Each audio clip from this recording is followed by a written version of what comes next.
Okay, so if the researchers could all come up, we're going to do this quickly, and we're just going to do it like a revolving interview. So, hello, researchers, come on up. Do I have to call your names? Jan, Brent, Lise, Philip, Danny, Vernon, PJ. Okay, excellent. Lise, you're first. Come on up. Thank you. Share with us an aha moment. No, I'm holding it. Come up. It's like an interview. So Lise, share with us an aha moment that you had during the World Cafe. We had several aha moments. Just one, please. Just one.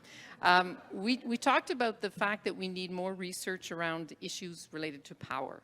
So power, we are interested in intersectoral partnerships, and so how power affects relationships and trust in partnerships, but also power as it relates to issues of equity. So people who are affected by an imbalance of power and that cannot get the resources and environments that they want. So that was very, very important. Awesome. Thank you, Lise. Norman is next. Hi, Norman. Share with us an aha moment. Well, I think there were, yeah, she's going to pull it away. Lots of aha moments, I think, as well, too. One is just the diversity of topics and beginning to think about how we bring all of these together. And, some of our questions were, how do we bring it together? Because you need, additional resources and to keep the continuity going because we're just making the discoveries now. And so part of it is how do we keep that momentum going? Excellent teaser for tomorrow. Thank you. Brent, aha moment from the World Cafe. Well, I think we talked about a lot of different things, but I think one of the issues that resonated for me was the health in all policies and a cross-ministerial kind of approach to the problems that are facing us. So, not just thinking about this as if it's a transportation issue or a health issue, but or a justice issue, but bringing all those ministries together in the best and most effective ways to do that. And I think our partners had some ideas around that. Awesome. Thanks, Brent. Where are my other people here? I know there was more than this. Come on up, researchers. Okay, you're up next. Yeah. Aha moment. Aha moment. Well, I mean, we talked a lot about there's big gaps in knowledge mobilization. And so, there's kind of a lack of communication between, Health Canada and the research environment, so CIHR. Other things we talked about too, because I was at the child health table, was really a need at maybe the Health Canada level to have someone who really advocates for child health as well and makes it a priority, because that's an area that we can really make a big impact on future health, and it's kind of being ignored. Great. Thank you. Chris, as Margot. As Margot, yeah, those are big shoes to fill. So here to represent the resource development conversation, lots of insights shared. We spent a lot of our time actually talking about this idea of reconciling between secondary data and local data collected at the community level. The theme of two-eyed seeing came out really strongly, and certainly also the idea that people are much more likely to change behavior, change structures, change policy when they can see themselves in that data. And then I'm going to paraphrase Simon for my aha moment. We need more drums, more female leaders, more opportunities for community connection for more resilience. Hear, hear. Thanks, Chris. Aha moment. I'm not sure this is actually novel or new based on what we've just heard, but we have created an amazing cohort of postdoc students, undergraduate students. They're really committed, they're really motivated, and they don't have a place to go because we don't have anything that's specifically focused on environment.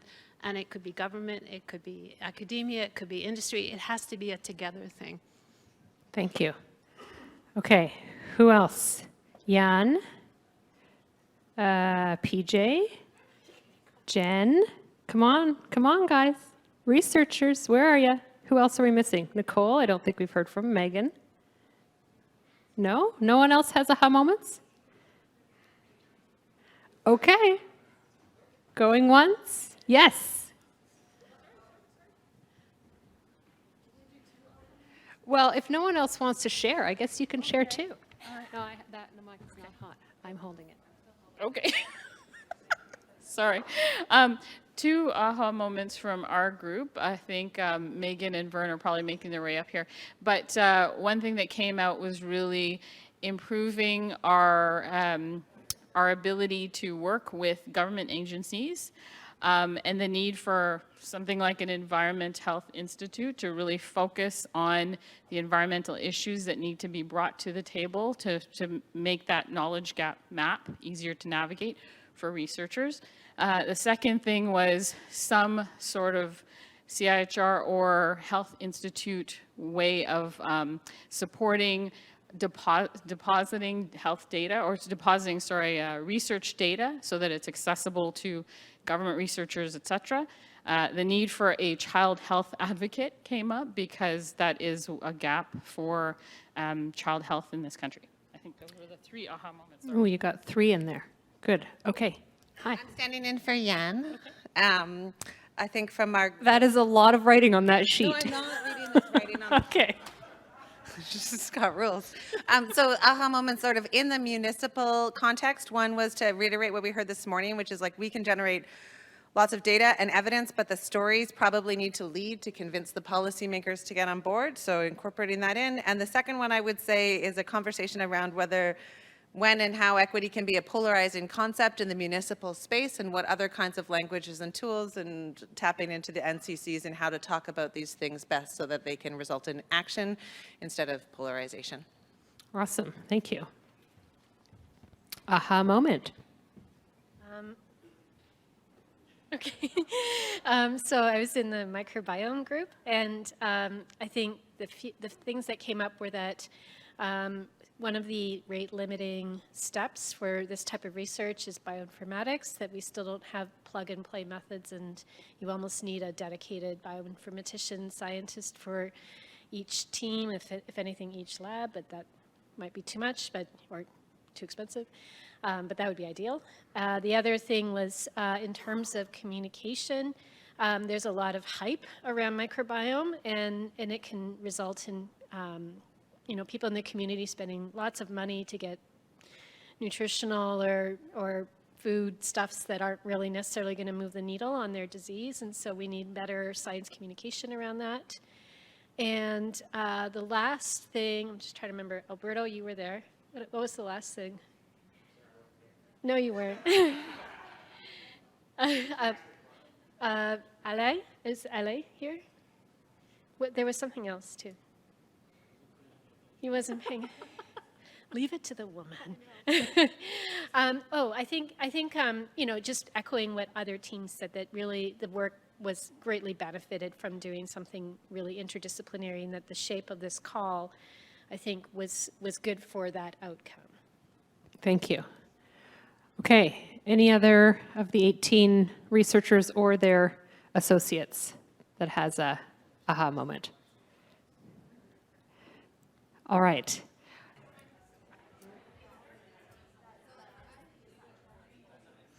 So what we're going to do now for, we're going to do, this has been, I've been circulating around. Awesome job, everyone. Great conversation. So I think everyone deserves a round of applause.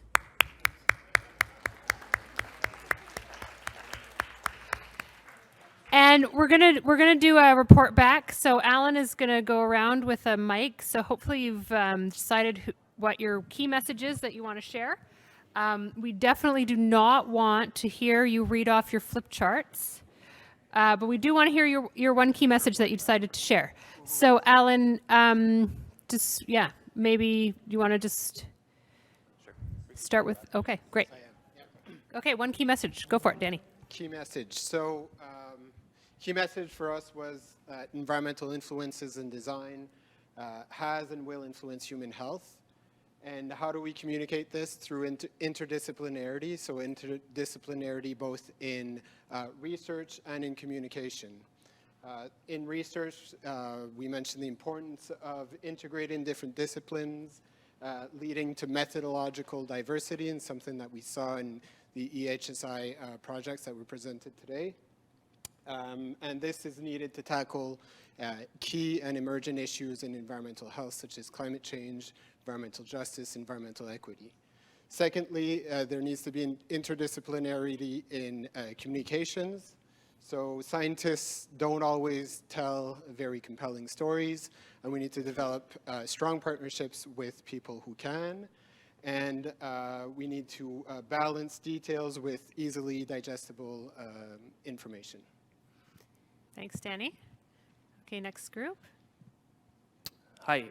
So our biggest takeaway is, as researcher, we need to come up with a targeted message. And this message probably still needs to be developed depending on our target audience. And we come up with government researchers and also the general public. And we're at the stage where we had team science. All the programmatic groups, we come up with a lot. We were one integral team, and we're at the stage where we need to implement. And this team implementation, some of the takeaway is how to connect with the government. And that actually leads to a question of whether there needs to be a change in mandate in order for us to establish this connection. And this is the mandate in the government side. And with all the questions and knowledge gap that's identified, and we also have a lot of data sets. Does the government act as a clearinghouse to connect the two? Because we need a central clearinghouse that's connecting the two sides together. And am I missing anything? Great, thank you. And our tagline is this: having a targeted team and knowledge generation, knowledge translation, and implementation. Thank you. Okay, next group.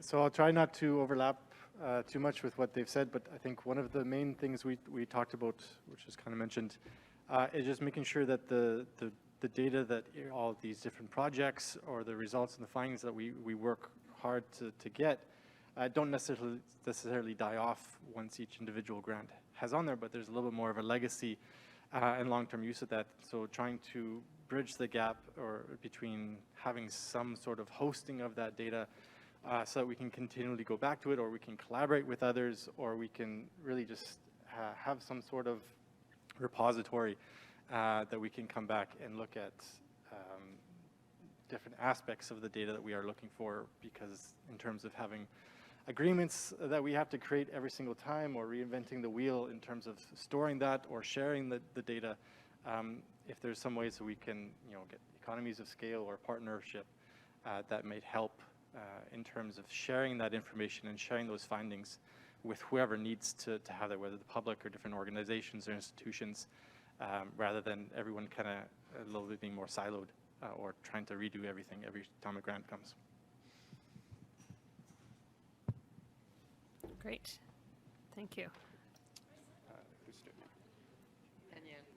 Sorry. Just one group. Okay, so I'll try to summarize the storm of ideas that we had coming out from this table. But basically, there was an idea that there needs to be better infrastructure, generally speaking, when it comes to data access, research, but then also advocacy. And so some of that, of course, requires funding, but generally, I think in agreement, we all agreed that also requires better governance of all those processes together. And so like half the room won't be able to see it, but we also kind of drafted up this like system, we called it. It's like an infinity loop, but also a propeller. And so the idea is that, yeah, sure, yeah. So the idea is that all the activities essentially feed into each other. So whether it be data access, research, and advocacy, and then moving from that into things like community engagement, forming connections and all that. Oh yeah, no, I just tried to summarize it. These all feed into each other and essentially create a system that is self-perpetuating, and each activity kind of informs the next. And so it kind of creates a spinning propeller. That's also an infinity loop. I don't know. Yeah. Love it. Thank you. So next group is the table at the back. Yeah, just in connection with the topics that we have seen, we shared similar insights that there is a need for a common structure or platform for us to connect with each other. There was a phrase, I believe it came from Margot, about now we need processes to engage across disciplines that can be better, that can better deal with complexity, and now it is important to build relationships with medical officers of health, science advisors, and others to understand their needs, but also to influence their priorities, not only for Canada, but for the world.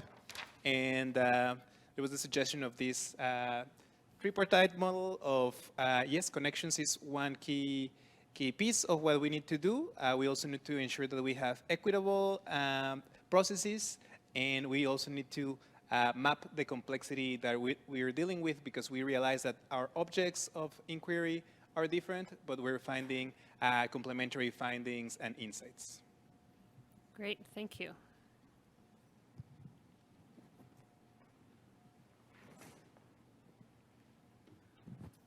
We will add our voice to a common theme. Sorry, you guys are really behind me. The main message we have is that the gaps between researchers and governments need to be narrower. And we talked about that in terms of communication. We had some ideas, but the one I will highlight here was around data and data access. On the urban form side, Canoe is a stellar example of data infrastructure that broadly supports the team projects. The microbiome groups were heavily represented at our table and had a lot to say about researchers. The researchers can exchange data reasonably well, but the barriers between governments and agencies and researchers, and so this needed to be the focus. That important things in data management were standardization, continuity, and resilience over time, so that this can be kept as an archive. And so the people who needed to hear this were governments who might take responsibility as some kind of this data archiving and ensuring access, and the data keepers, as well as the funders who might need to know that this kind of infrastructure is critical to supporting teams going forward. Thank you. Next group. Okay, so a lot of common themes. So one of the main things that we talked about as well is about how there has to be a lot of conversations, and that that it had to go both ways, that it wasn't just a matter about, not just a matter of publications, or that experts were coming in order to inform communities of, us being the ones that know everything, but really that there is this back and forth conversation between different stakeholders. There was also a lot of conversation about building an ecosystem where we're really valuing different forms of scholarship.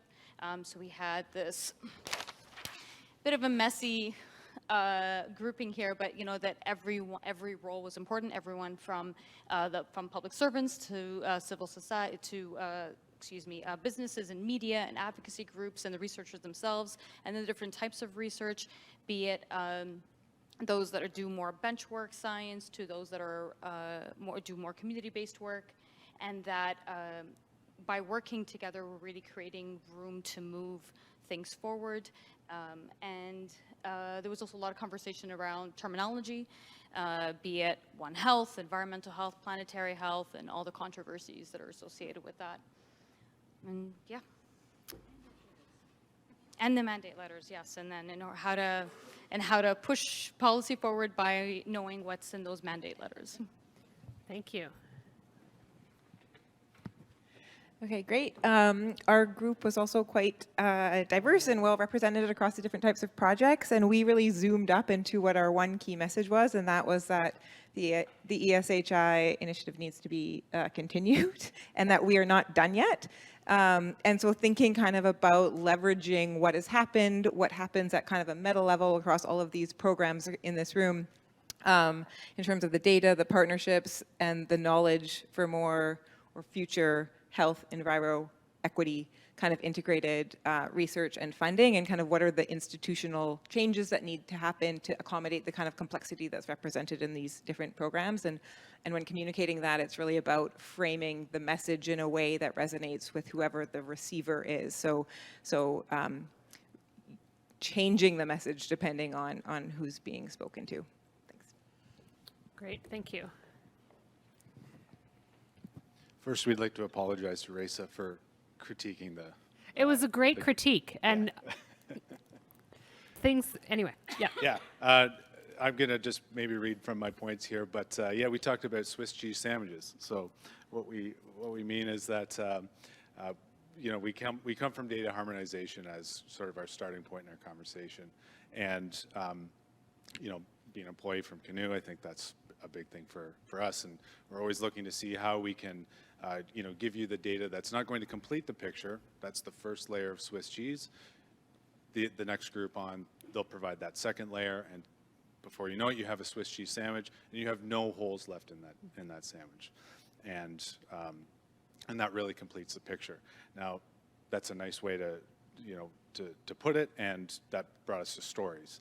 And I think that stories, ones that resonate with people, are really the best way to connect, because, you know, I think when we bring everyone together in this room, you know, we all get it. We get the statistics, we get the graphs, we get the research, but as soon as we step outside of this room, it's maybe going to work for some people to show figures, to build an app, whatever it might be. But really what's going to resonate with someone is, I think, two things. One is something that helps them know themselves, and one thing that, you know, makes them feel like they're a part of the solution. Jennifer had some really great examples of that. So, and I guess last is just to say, there were two things that really stopped the room this morning. It was the Whiskey Jack and the Beaver story, and it was, I forget the fellow's name, raising his glass of water. I think that really all resonated with us, and I think that's maybe a good tool for science communication. Excellent, thank you. And I think we have some groups on Zoom that are going to report back, or maybe just one. So go ahead. Great, hi everybody. I'm Angela from the National Collaborative Center for Environmental Health, and I got voluntold that I am the speaker for this group. So we were at a little bit of a loss because we didn't kind of feel like we had really been able to capture as much of the information that was offered this morning, but we did talk about, we had kind of a mix of academic people and people who are working in public health. And so we were really talking about the importance of having a multiplicity of ways, of means to meet different groups of people. So we talked a lot about connecting researchers and public health needs with federal government and decision makers. We talked about connecting with municipal governments, our provincial partners, with other public health professionals, and with the public. And so these all have different tools and means. And so one of the things we talked about, there was an earlier question about, I think, from the immunologist who was talking about how do we get our information to decision makers quickly, and that made me think about the CIHR best brain exchange as an example of kind of like a slower paced mechanism where you can apply for funding and then convene a roundtable of experts to talk about matters of public health importance. And then this is really useful to bring together people to start a conversation, but it takes a long time. So we're kind of wondering, is there such a thing, or could there be such a thing as kind of like a fast track mechanism that could be externally initiated, by which like researchers or KT people like me who have information of public health importance can like fast track that to upper levels of government, similar to a best brain exchange, but quicker, much quicker. We also talked about, you know, at the community level, who do you talk to create change at the local level? And that's working through things like municipalities. We also talked a little bit about public libraries, because that's something I've worked on previously as a way to have an in with the community. And yeah, we talked a little bit about the art of risk communication, and people wanting to have answers, but sometimes there's just not evidence to support those answers. And so that was kind of our way to sum it up, which is that, you know, people who work in public health, taking it much more upon them to reach back to the researchers and say, yes, actually, this is the research we need. So it's as many people have mentioned, definitely a two-way street. That's it from us. Okay, thank you very much. Oh, yeah.